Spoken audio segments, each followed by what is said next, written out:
All right. So we are now recording. Well, good morning, everybody. My name is Roger Zelaya. I'm the broker of record here at Radius Agent.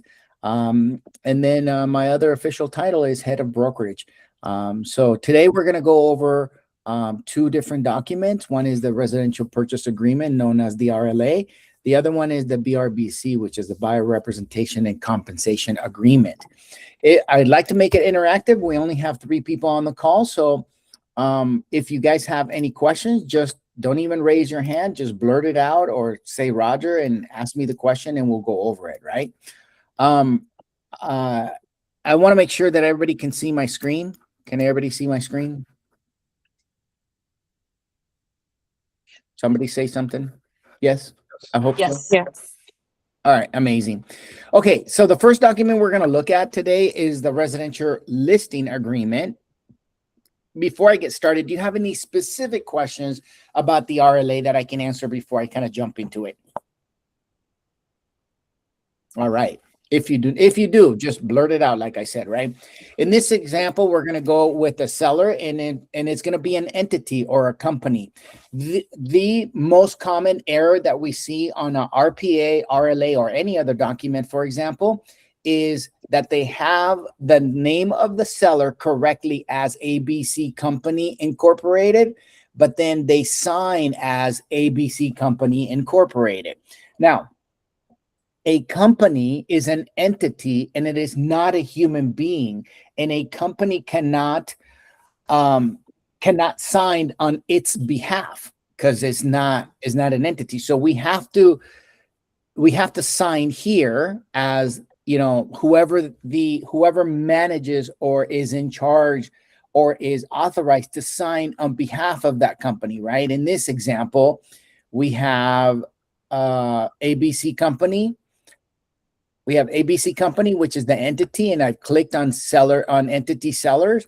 So then in this particular case, ABC Company is the seller, but the authorized person, you see printed name of sellers, ABC Company, but the authorized person is John Smith. So down here where it says signature, it would not say ABC Company, comma, Inc. It would say John Smith. Okay. So that is a common error that we get quite often. Okay. The number one reason why I cannot help you sometimes enforce a listing agreement or a BRBC, the number one reason why I cannot help you enforce it is, anybody say something. What do you think? It's incomplete. Okay. So if you have a residential listing agreement and for whatever reason you want to enforce it and maybe the seller wants to cancel, but your residential listing agreement is not filled out properly, and we see this time and time again, then I cannot go to the seller. Let me give you an example of something common that we see, right? The listing period is going to be, it should be August 12th, which is today, even though the property may not be ready until next week, Friday, okay? And what happens is you guys will put on here 8/12 and, 6 months, or in this case, 4 months later, 12/30, right? And then you're like, well, it's not going to be ready. You take the listing agreement and then they call you and they say, hey, we're not going to be ready until next Friday to bring the property out to the market. You guys will cross out this 8/12 and put in next Friday's date, which we just had a calendar out in a minute. Next Friday would be the 21st. So you guys cross this out, put 8/21/2026, and then you as the agent initial it. What you have just done is you have altered the contract and it is now null and void. Understand that. You need to use CAR form MT, modification of terms, if you didn't do it at the listing appointment, right? Because there's another portion on part of the MLSA, which I'm going to show you right now. This is the multiple listing service addendum, CAR form MLSA. And if you go to paragraph 5, right? It's marketing options, right? It talks about full exposure, delayed marketing, coming soon, office exclusive. So the date that you want the marketing option, the marketing option selected below shall start at the beginning of the listing period, right? 8/12, or in our example, I said 8/21 or 8/21. If you did not fill this in at the listing appointment, right? Do not alter the contract. Do a car form MT. And I can give you a couple of examples because if here's another, this is California law, right? If you go and take a listing agreement like this one, right? Always you should bring 2 copies. Okay. The reason why you bring 2 copies is you fill both copies out identical, and then you have them sign both copies, leave one with them, and take one with you. Make sure that they match. Now, California law says that any document that a consumer signs, they must get a copy of it. And if you get home and you say, look, when I get to my office, I'm going to scan it and I'm going to send you a copy of it, and you do not, and then you go to market in this example, on August 12th or August 21st, and then on September 3rd, they call you and they want to cancel, and you say, go kick rocks, I am not going to cancel this contract.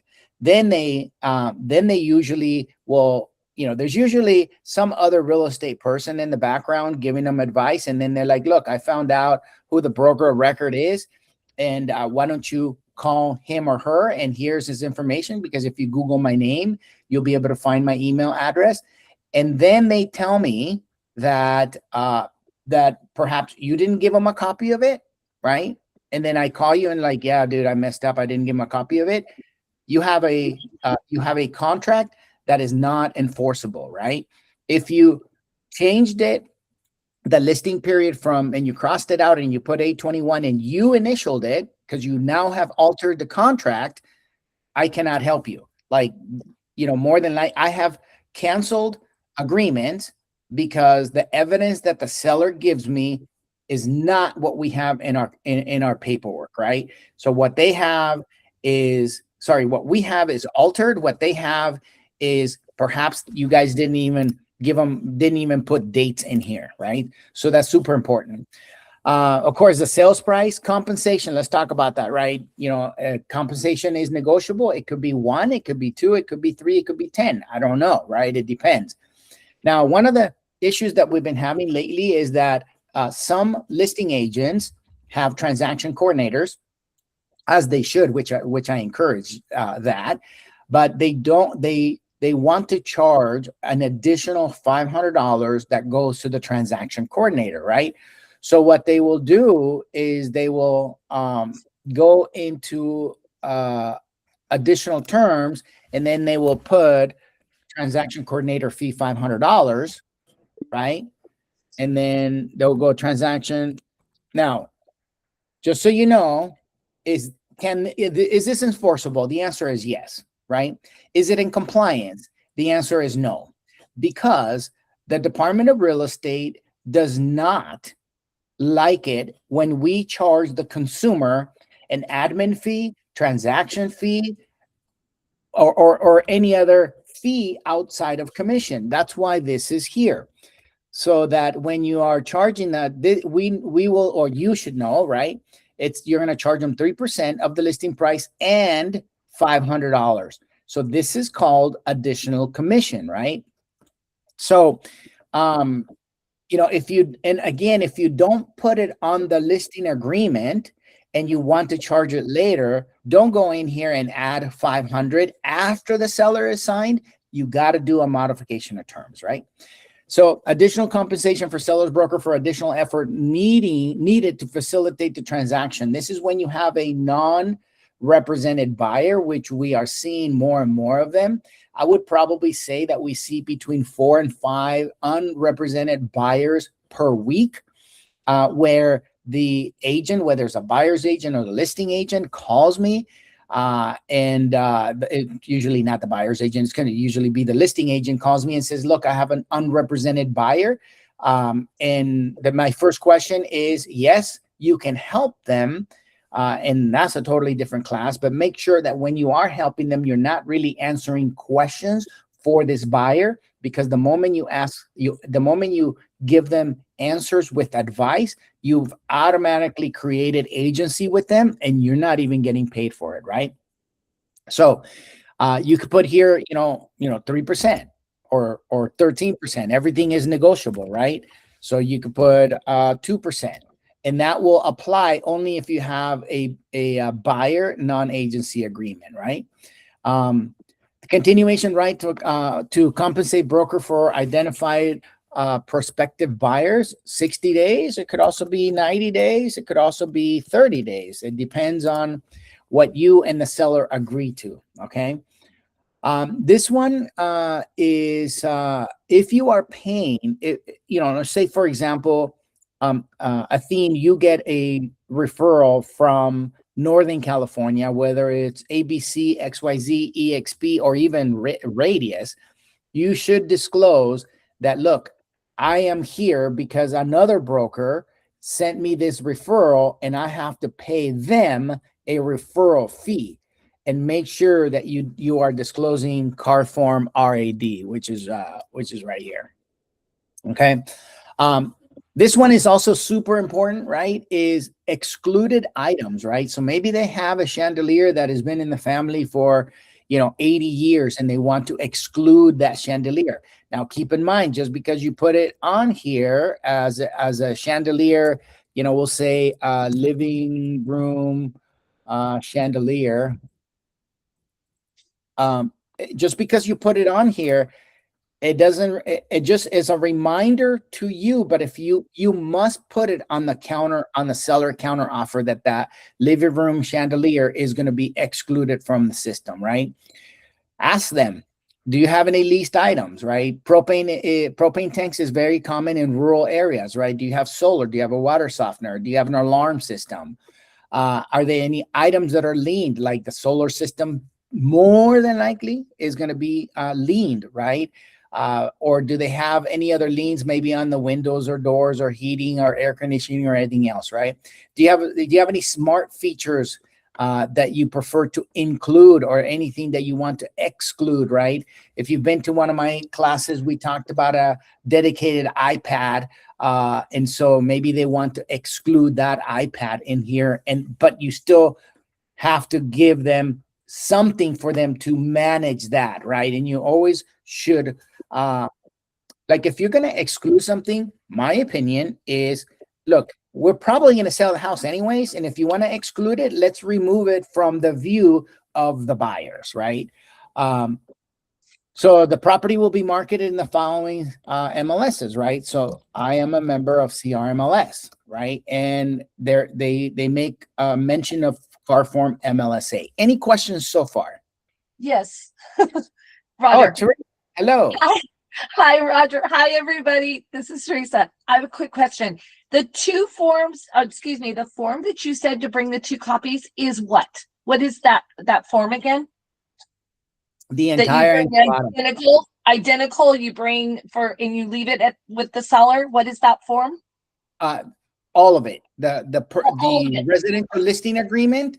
If you're going to take a listing agreement, because if the seller calls me, right, and it says, I talked to Teresa and she doesn't want to cancel my listing, and they probably have talked to an agent, right? Or maybe they have a legal, what is it called?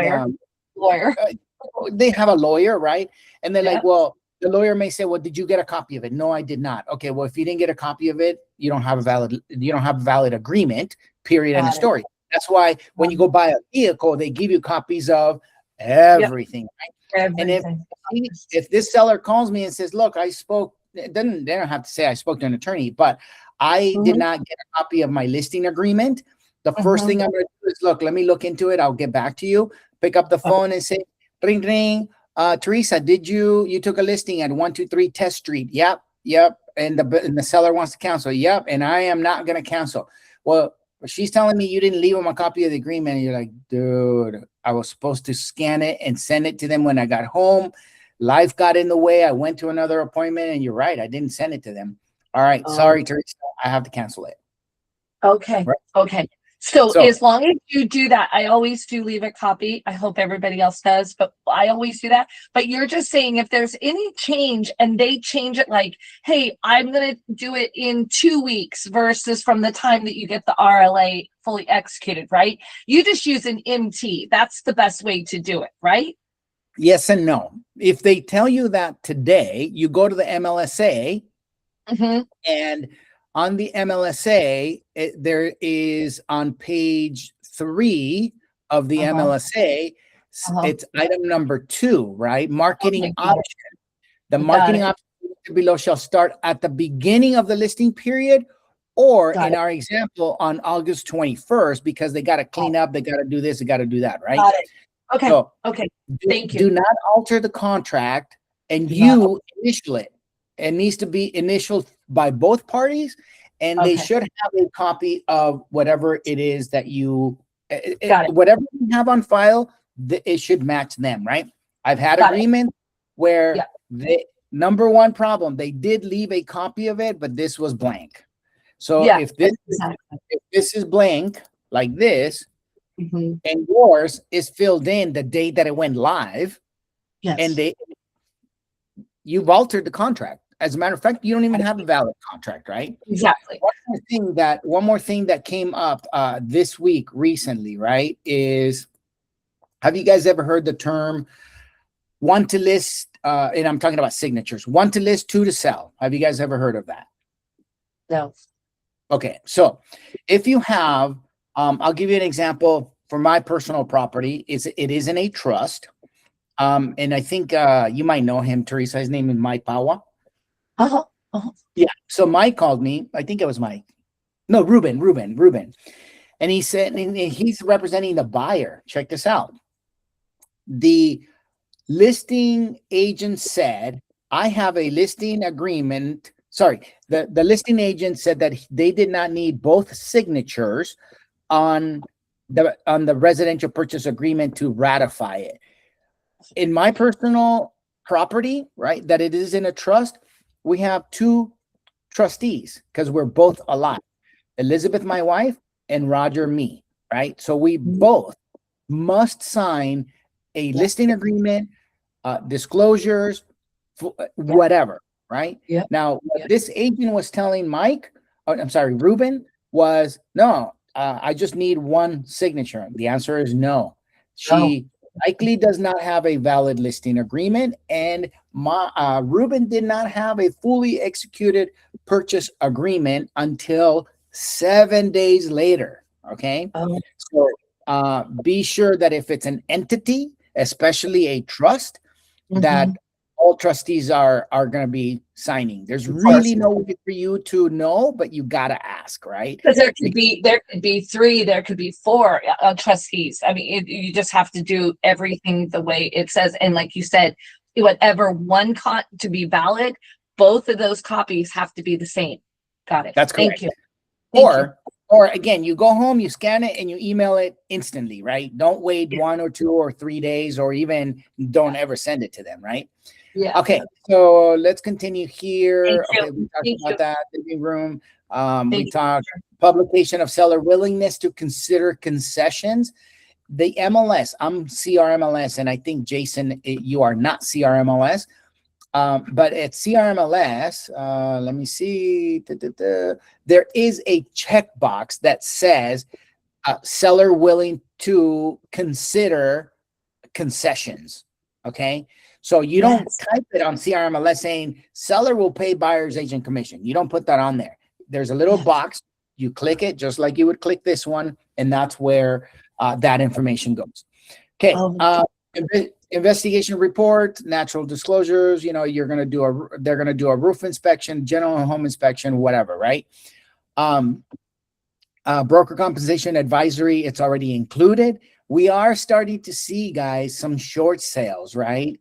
Understand that the short sale is a completely different beast, and we will probably have a class on that in the near future, because we are seeing more and more of those, and there's lots and lots of confusion about it. Let's continue here. Additional compensation terms. Broker responsibility. Okay, this one is quite important.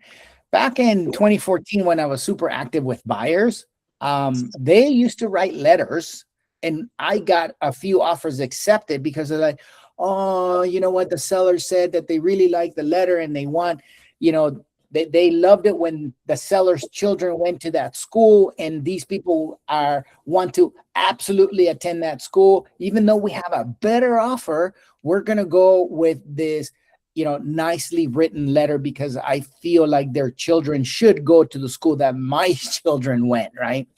That could potentially be seen as as unlawful, right?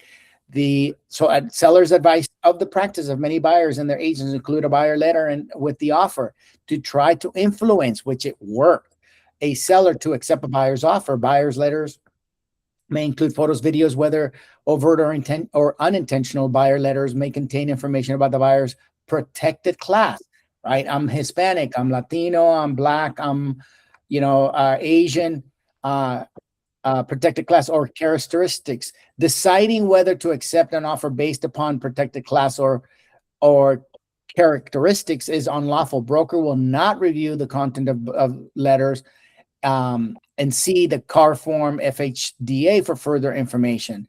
So the seller instructs the broker not to present letters, right? Whether submitted with an offer separately or at a different time.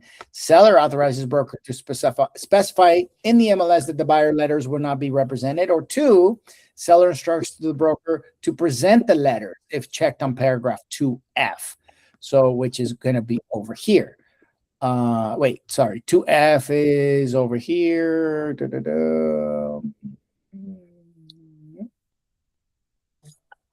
Where's 2F? That's 2F right here.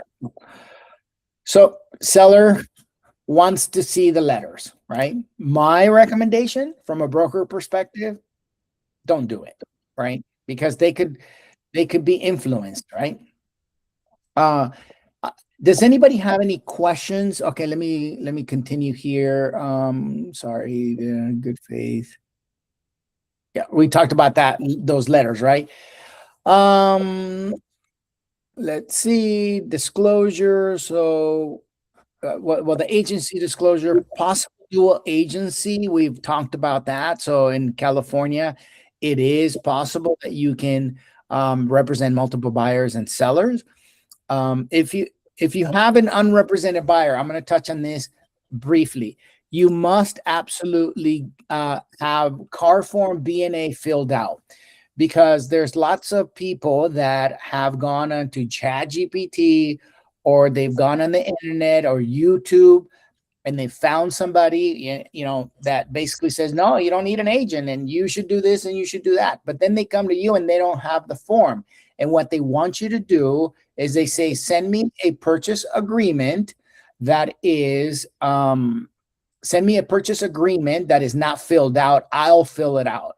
You cannot do that because these forms are protected by copyright law, and you can get yourself in trouble. Okay. Let's see, terminations, seller concessions. Seller concessions are monetary payments of the seller that agrees to contribute towards the buyer's expenses and other costs, as if other costs. Buyer is responsible for the transaction. Go ahead, Jason. Hey, sorry. So doesn't that actually create an adverse agency? Which one? When you send them the form to fill out? Because back in the day, we had a seller represent themselves, and the attorney was like, don't send them a TDS or SSC because that's like an adverse agency move. You fill them out. I'm not familiar with that term. However, that attorney is correct. A TDS does not have to look like a TDS that we provide as a service to our sellers. A TDS could just be a letter, right? If the seller is unrepresented, we cannot give them our forms, right? We don't represent them. However, the seller can write saying, to Mr. Buyer, I just wanted to let you know, this is just a plain old letter, right? Just want to let you know that the following is included with the transfer of the property. I'm talking about transfer disclosure statement, right? It includes, washer, dryer, what do you call it? Dishwasher, microwave. It has a pool and it has 3 bedrooms, 2 bathrooms. And the reason why we have a TDS is to make it easy and to jot down all of the items that need to be disclosed, but it doesn't have to be a TDS as to what we know what a TDS should look like. A TDS is just a form. California Association of Realtors makes them for us to make our life easier. So, but I'm not familiar with that term, Jason, but if that attorney told you, more than likely he's an attorney and I'm not. So, okay. Check this out. Security insurance showings and audio and video. I get calls on this all the time. Broker is not responsible for loss or damage to personal or real property or injury to a person, whether attributable to use of a key safe lockbox, a showing of the property or otherwise. Third parties, including but not limited to appraisers, inspectors, brokers, and prospective buyers, may have access to and take videos and photographs of the interior of the property. Seller agrees to take reasonable precautions to safeguard and protect valuables that might be accessible during showings of the property and to obtain insurance to protect against these risks. Broker does not maintain insurance to protect seller. Persons visiting and the property may not be aware that they could be recorded by audio or visual devices installed by the seller, such as nanny cams and hidden security cameras. Seller is advised to post a notice disclosing the existence of security devices.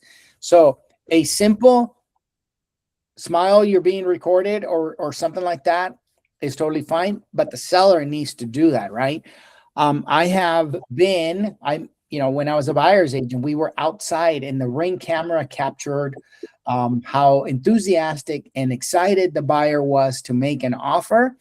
And after we closed, the listing agent told me, and I was like, wow, I had no idea. So now, if we want to talk about the property, we don't do it near the driveway. We walk all the way to the street or go to a Starbucks or whatever, right? But because if the buyer is super enthusiastic about it and they're like, I love it, this is my dream home, and this is the school district that my children need to go to, may not be beneficial for our negotiations.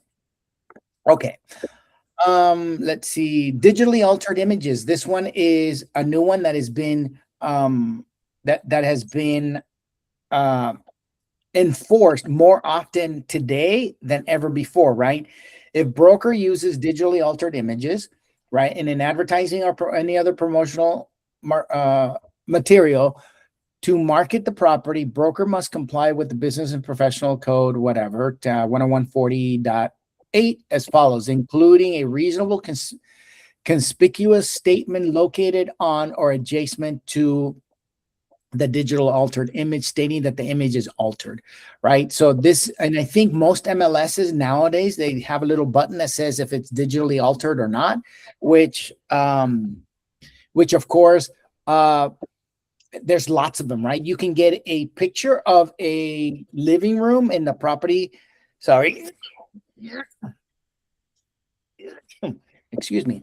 The property could be vacant. You throw it into ChatGPT or Claude and say, add furniture to it, right? Super easy nowadays. And there's even companies out there that do that, right? Are you gonna put a lockbox? And let's see, dispute resolution, right? We have the mediation and arbitration clause in here. And this one, again, right, the entity name is ABC Company, Inc., and the person that's authorized to sign would be John Smith. Now, by the same token, we can call it the Hersey Family Trust, dated, 3/3/69, because you're like super old, Just kidding, Teresa. That's Dated 3/3/69. Okay, so let's go 9. And we're gonna say that John Smith is your husband, and let's see, Teresa. and I'm 22, just so you guys know it. Yeah, if you're 22, then I'm 12.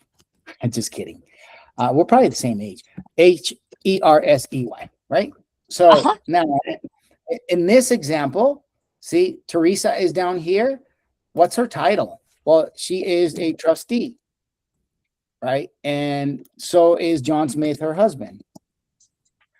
And personally speaking, you know, make sure you put in the address, right? 789 or whatever. Make sure you put in the address. Any questions on entities?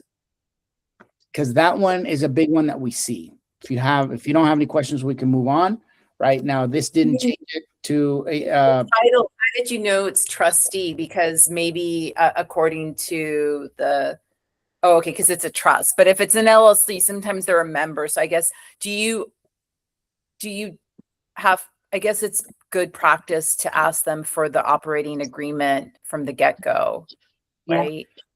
Well, yes and no, because in yes and no, you can absolutely 100% you should. But remember, you want to take this listing, you want to get out, right? Like you don't want to hang out for 4 hours for them to look for it, right?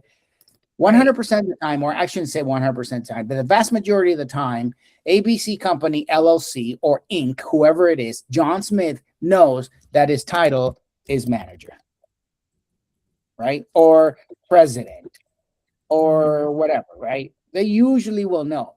If it's a trust, if it's a trust, it is always going to be a trustee. Now, let's say we'll talk about me, Roger and Elizabeth, both of us passed away. We have a successor trustee, right? So in this case, it would be, you know, the Rogers Lawyer Trust dated blah, blah, blah. And then the name of the legal authorized person, in our case, her name is Gina Francisco. That's the sister-in-law. So it would go Gina Francisco, and her title, right? It would be successor trustee because she successes us, right? Okay. Mm-hmm. Let's talk about the MLSA. Super important, right?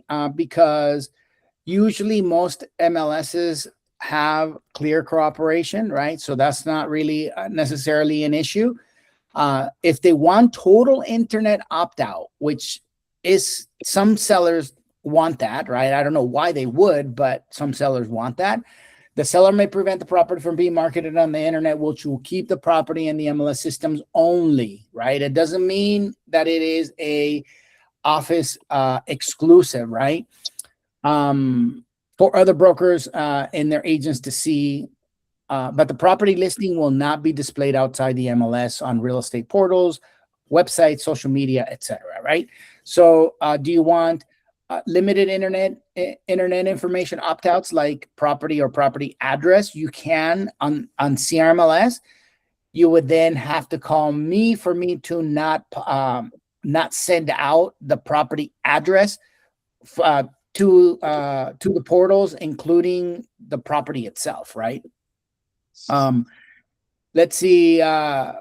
Here's marketing options: full exposure, delayed marketing exposure, coming soon, right? If your MLS allows it, please make sure that you call your MLS and ask them what are the rules for coming soon. For CRMLS, which is what I have, and is different for the MLS for Athene, and is different for Northern California, Jason, right? You got to call your MLS. Let me just show you guys what our form looks like here in at CRMLS. I thought I had it. What the heck? It's right here. Seller instruction to place listing into CRMLS. This one is the latest and the greatest, not to exceed 21 days. Now, honestly, I'm not a big believer in coming soon, but you know, some people do. And so if you want to do a coming soon, you're more than welcome to do so. Just make sure you have the proper paperwork, because if imagine that it's not on the MLS, and this is very common. I've been I've been eyeballing, or maybe I even spoke to this particular seller. I did not get the listing, and next thing I know is I see Teresa's sign in front of the property. So I go on the MLS and I don't see the property on the MLS. Guess what I do? I report Teresa's listing to the MLS, and then the MLS is going to reach out to Teresa and say, hey, your sign is in front of 123 Main Street, but you never reported it to the MLS as a coming soon. And you would say, yes, I did. Check your records because you have the paperwork, and then you can always send it to them, but follow the process for the MLS. Okay, continuing on here before we run out of time and go into the BRBC. We talked about the marketing option, right? You're taking the listing today, but it ain't going to be ready till next Friday.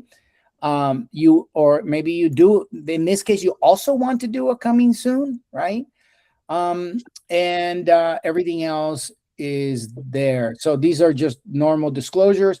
Let me touch on the BRBC, because we only have like 17 minutes.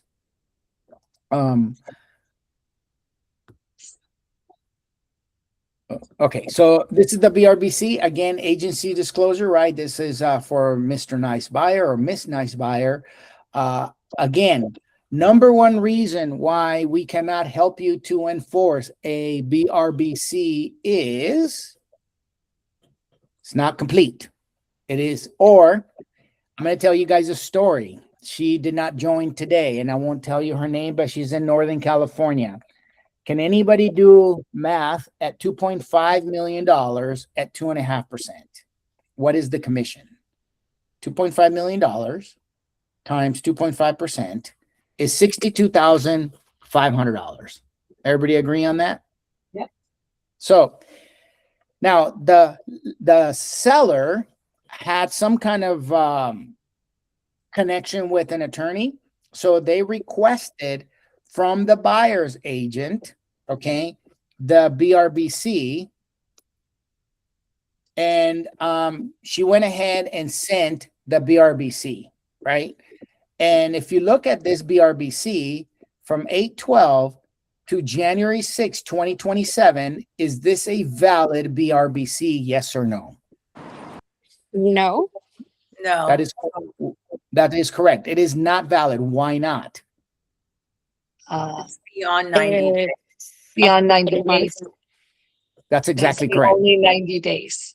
It's beyond 90 days. Now, Yep. what my agent did is she did this. 8/12. She made it a year Oh, because just in case, right? So you cannot do that, right? So I get a phone call, and it was my son's birthday. I remember March. His birthday's 27, but we were celebrating either a couple of days before, a couple of days after. Oh. It's 8:30 p.m. on Saturday, and I just took a sip of my first cocktail, and I'm like, one of my agents is calling me. It's 8:30 at night on Saturday, and I'm like, okay, well, it must be urgent. So I step out of the restaurant and I take the call, and sure enough, she's frantic. I can't believe it. I screwed up. They're telling me this. I just reread the BRBC, and in fact, it is greater than 90 days. It's for 1 year because they're my friends. We didn't want to do a BRBC every 90 days, so they don't want to pay me the commission. And the short answer is they don't have to, and they probably won't. But there's something in law. I'm not an attorney, but my attorneys have told me there's something in law that's called intent. So we could possibly argue through our in-house counsel that the intent of this BRBC was for her to get a commission, right? Now, there's a few things, in my opinion, right now, that's the law. That's black and white. Like, if it's greater than 90 days, it is invalid. Personally speaking, I have a soft heart for all agents, right? And that is, she made an error. You know what? Can you fix it in a modification of terms? We'll get this fixed, but Mr. Seller understand that without the buyer's agent, we would probably have never seen this buyer anyway. So, you know, she made an error. Let's fix it and pay her commission. Make a long story short, they held strong that they were not going to pay her the $62,500. She was frantic and upset, but the buyer still wanted the house. Make a long story short, they paid her 1.5% instead of 2.5% because we had to kind of come into an agreement, right?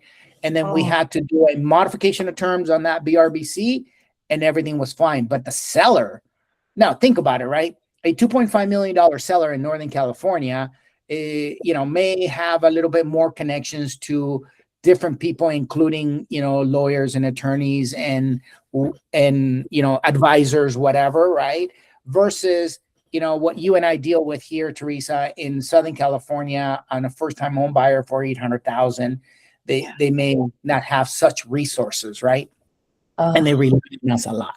So, huge lesson for her and me to learn, right? But of course, my job is to read every single document that comes out so that when I get the phone calls, then I can help you guys, right?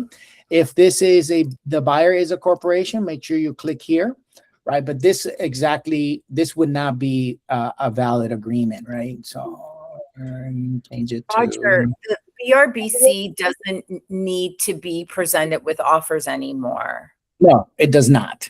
However, the seller or the listing agent, which is the seller, may request a copy of it, or escrow may, that's a key word, request a copy of it, right? But make sure you are in compliance. If we get into a fight, then we have the correct BRBC. I had my hands tied. I mean, I gave it to my attorney to see what he could do about it. And his first thing is like, SOL, nothing we can do. I said, well, what about intent? Can we at least fight? He goes, look, your best bet in this one, intent will be fought in court. We're not going to go to court. Okay.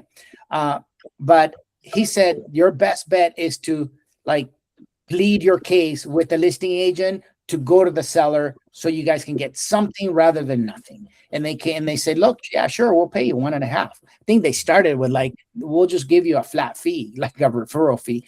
And then eventually we were able to get 1.5%, which she lost $25,000 in commission. Yeah. Wow.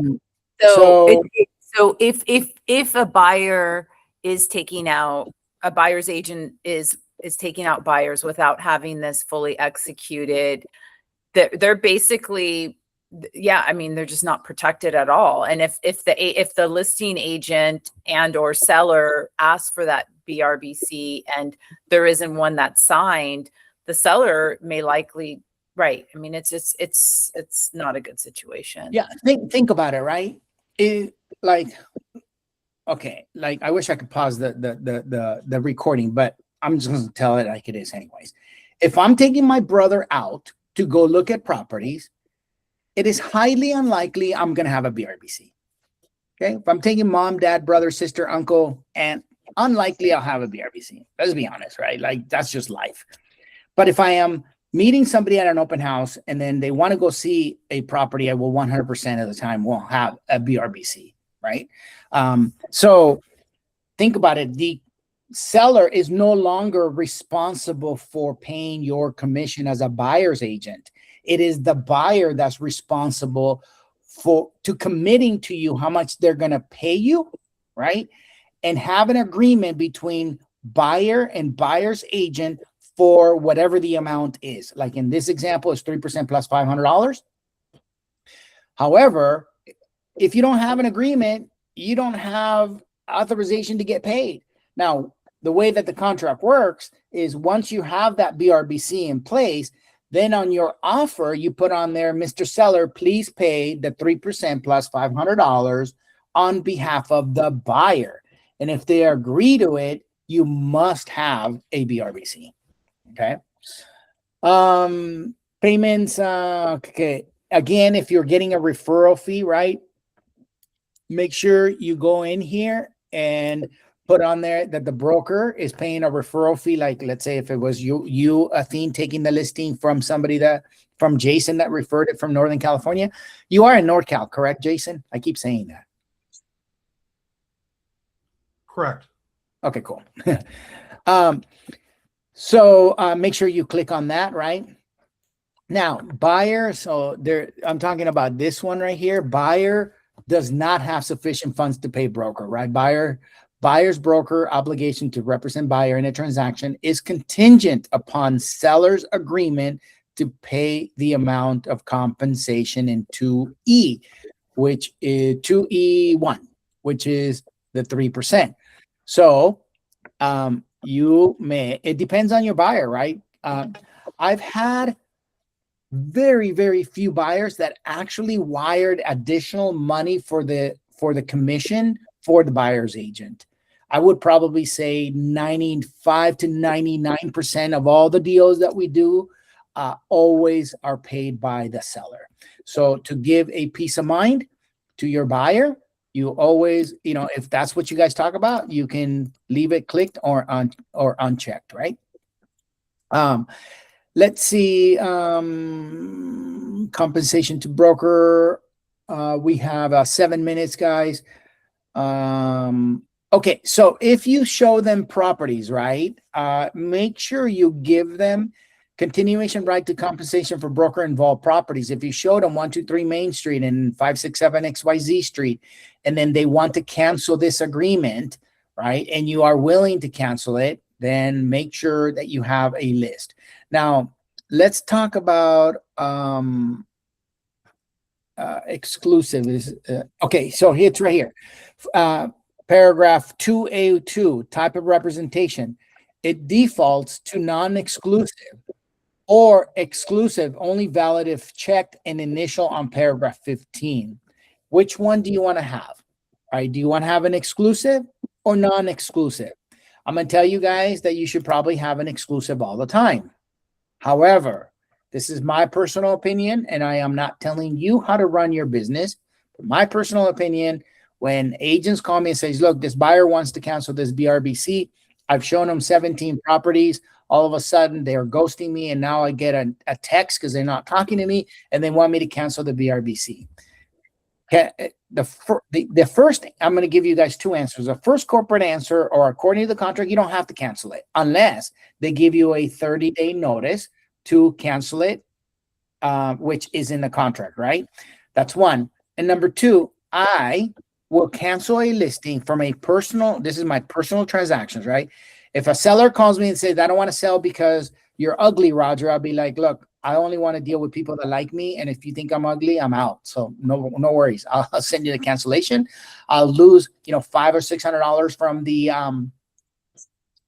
from the pictures and move on with life. When I was super active in 2014, 15, 16, I never, ever had a BRBC because the way I look at it is I want to deal with people that see value and like me, right? And if they don't like me, then go work for somebody else. I'm not going to force somebody. Imagine they ask you to cancel the BRBC, but then they really, really want to go see this property. You already know they want to cancel and they don't like you. And now you're like meeting with them to show them the property. Like, to me, that doesn't make sense. But there's people out there, there's agents out there, including in our company, that will be like, no, I ain't canceling it, and tell them to go kick rocks. And I will say that, right? Because I will always support your position. I like to, on location, I like to talk about counties and not necessarily cities, right? Because if they tell me I want to buy, I'm talking about my local market, they want to buy Fontana, Rancho Cucamonga, but they end up buying in Upland, I may not be protected, right? So I will put the 4 surrounding counties for me, for my market: LA, Orange, Riverside, San Bernardino. Those are the 4 counties. Now, if they want to go look at, they want to go to, San Luis Obispo County, right, which is about 2.5 hours, I guess, north of me, and I'm willing to do that. I wouldn't recommend it, but let's say I did, I would do a modification of terms and put on there, San Luis Obispo County. Okay, let's see. So the buyer doesn't have sufficient funds. We talked about that. We talked about exclusive representation. So broker right to compensation says brokers entitled to compensation if buyer acquires property during the representation period or any extension with or without buyer broker involvement, even if another broker is entitled to be paid on representing the buyer. Let me see, exclusive. Oops. I thought that the exclusive contract needed to give 30-day notice on the buyer representation agreement. I'm pretty sure of that.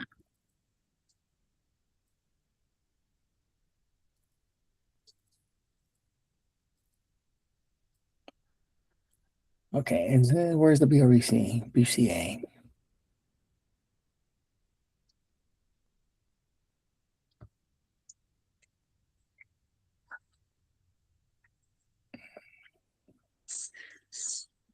That's it. No, sorry, guys. Hold on. It's right here. Okay. Paragraph 15. Okay, here it is. So cancellation rights, right? Non-exclusive cancellation effective upon receipt, right? Or do you want to protect yourself and say, you know, give me 120-day notice? It's up to you, right?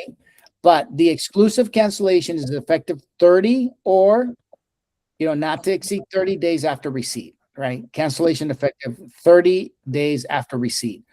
Or, so it, you know, we have buyers that sign another agreement with us and they may have an exclusive BRBC.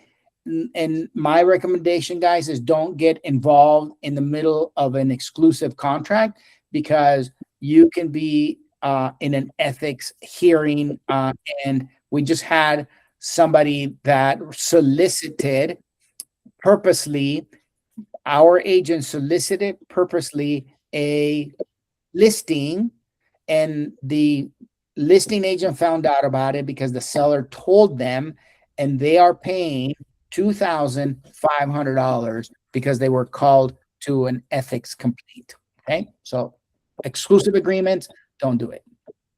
Roger, I have see. a quick question for you. Yeah. I have a quick question for you.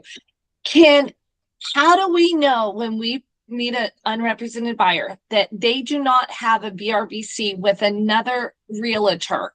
How do we navigate that? Very good question. And the answer is ask them, right? Okay.